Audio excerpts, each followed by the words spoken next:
And I said, what do you mean? He said, when you work in the public service, how is it that you cannot take a little out of the public service? And I told him, you are not a fish, and if you are a fish, close your mouth when you are swimming. And he also told me, how can you be tethered around a tree and you do not graze on the grass that is around there? I said, you are not a cow, and even if you are, remember that the grass does not belong to you. There is no shortage of attempts at rationalizing corruption in Africa, and there is no way in which we are going to fight corruption without changing people's behavior. My prescription is that we must realize that those who engage in corruption belong to a different cadre of people, and that they must never be owned. The culture in many African countries that if a thief is from your tribe, you say, yes, we know he's a thief, but he's our thief. Must stop. This ownership of thieves, because they come from our ethnic groups, or they come from our social class, or they come from our religious circle, is one of the things that undermines the fight against corruption in many parts of Africa. We must therefore create an environment where those who engage in graft do not have places of refuge in their ethnic groups. We must not create an environment where when we punish people because they have engaged in graft, we then give them protection because they come from our tribes. It is a problem that is going to persist in a country such as Nigeria, but it is only through the legislature, which comprises people from all parts of Nigeria, that we can ensure that these thieves are not given the oxygen to breathe so that they can suffocate through their iniquities. Ladies and gentlemen, the fight against corruption is one which one can talk about for a long time.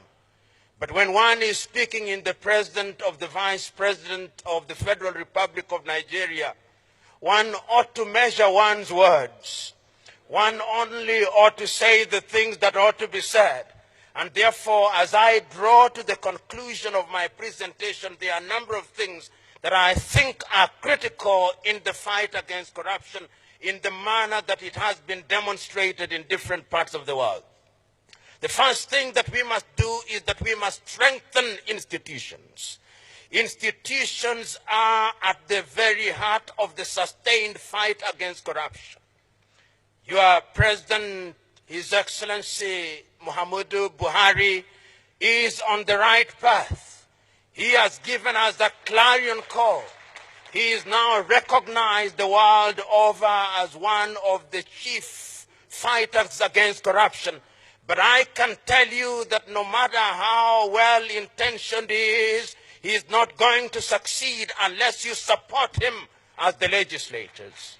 He is not going to succeed unless the institutions are strengthened. And in any event, the maximum he can stay in office is 2 terms. And let me tell you one thing about those who engage in graft. They have the patience that is amazing. If they can sleep quietly for 8 years, only to emerge as greater monsters in the 9th year. And therefore, what we must do is to create institutions that defy time.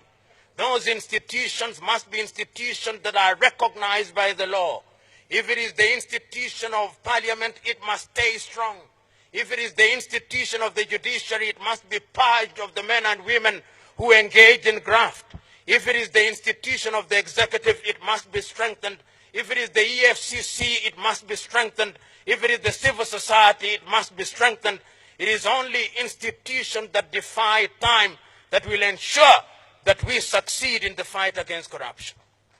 The second thing that we must do is that we must have a raft of laws which ensure that those who want to do things that are detrimental to the society are punished, and punished swiftly in accordance with the law, and they are not allowed to be unleashed to the unsuspecting public.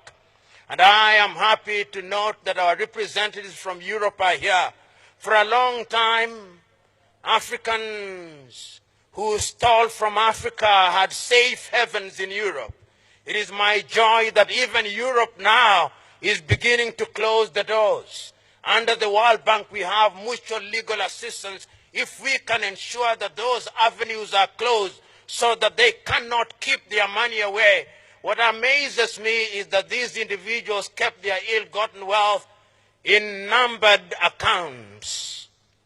Not their wives, not their husbands knew. So that when they died, this money was enjoyed by other civilizations. We must now ensure that those who serve in the public service do not hold accounts outside of this country. If they love this country so much that they serve her, why is it that they do not have faith in having their money in this part of the world? These are things that can only be done if we have sound laws.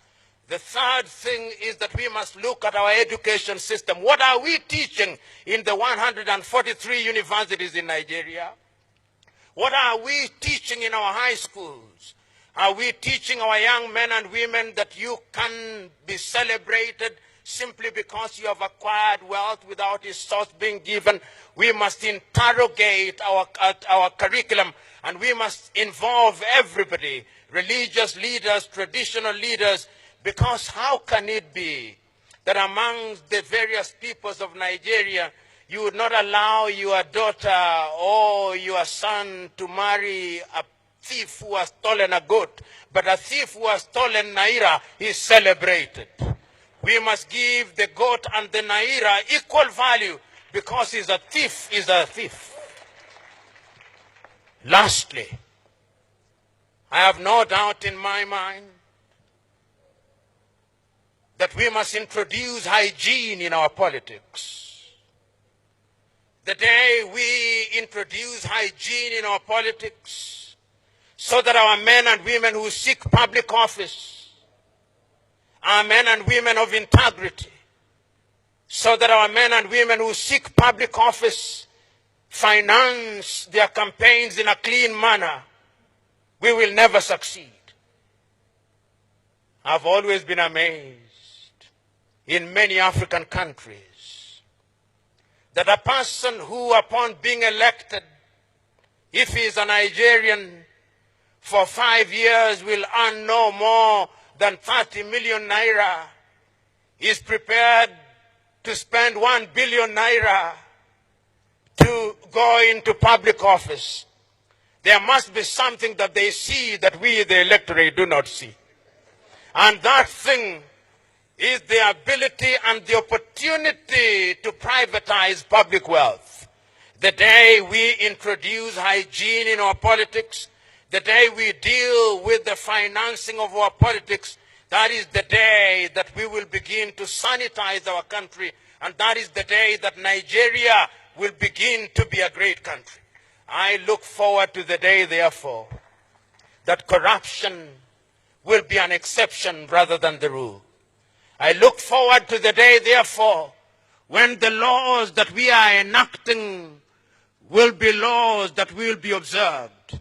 I look forward to the day, therefore, when we will have created an environment where we can prevent corruption.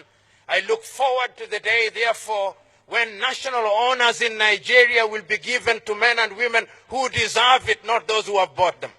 I look forward to the day, therefore, when our young men and women in institutions of higher learning will have as their natural instinct the instinct to do good. I look forward to the day, therefore, when the EFCC may be abolished because there are no more corrupt Nigerians. I look forward to the day, therefore, when all these laws will have their pride of place. I look forward to the day, therefore, when the protocols of Africa and when the laws of Africa will be in the Museum of History, because corruption will have been eliminated. I look forward to the day when we will be able to say, like the man in the Bible, corruption, where is thy sting? Corruption, where is thy sting? God bless.